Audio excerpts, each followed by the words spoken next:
Hello Brigadiers and Brigadettes, this is your captain speaking. Welcome to my channel. Now let's jump into some hockey content.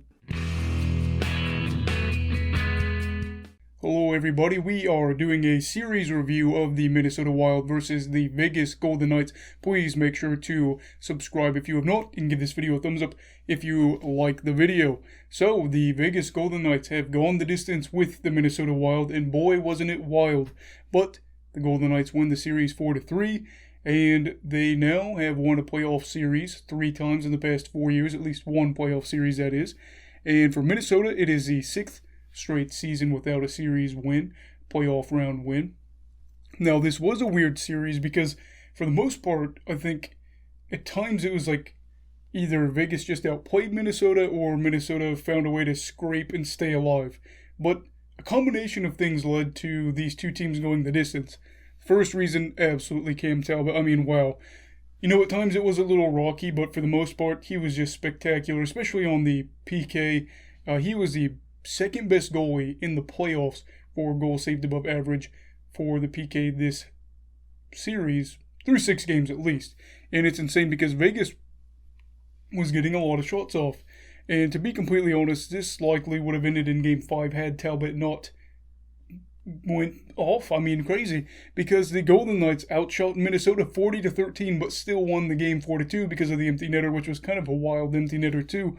But yeah, so this really should have probably ended in Game 5, but no, the Wild managed to fight it off to Game 7, and unfortunately they could not win it.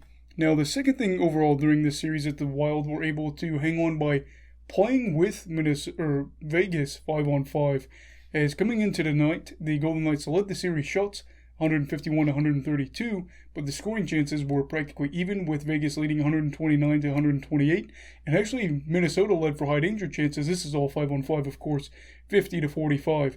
Now, unfortunately, though, the power play was the difference in this series. I said in my preview that if the Wild didn't score on the power play, they would really struggle to win against Vegas. They needed to take advantage of these opportunities. Now, they didn't, and a big name that I expected would give Minnesota a spark on the power play could be Kirill Kaprizov, and I'm not sure if I'm looking at this correctly or not, but when I did my notes, it said games 1 through 6 he had 11.5 minutes on the power play and didn't record a single shot, and I looked at a spray chart, didn't see anything on there either, so maybe that's the case, and if so, that is rough.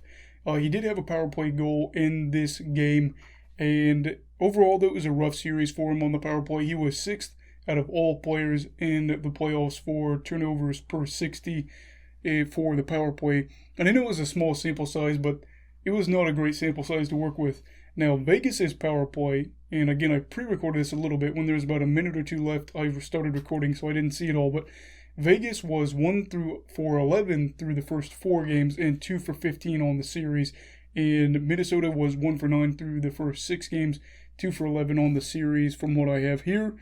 And overall, Minnesota can hold their heads high. They know that they took a contending team to the max. They took them all the way to Game 7, and they had injury to deal with. They had injuries to deal with. And overall, it was a really great year for them, and they almost came back from 3-1. For Vegas, it's got to feel great. You know, you did struggle to finish it out, close out the series, but you won another playoff round. You get to play against a team that won the President's Trophy off of a tiebreaker against you. That is going to be such a fun matchup. I can't wait, but they have to get ready for the Avalanche. Let me know what you think of the series down below, and again, make sure to subscribe if you would like, and give this video a thumbs up. Everybody stay safe, have a great night, and stay away from COVID, alright? Goodbye, Brigadiers and Brigadettes. This is your captain signing off. Have a great night.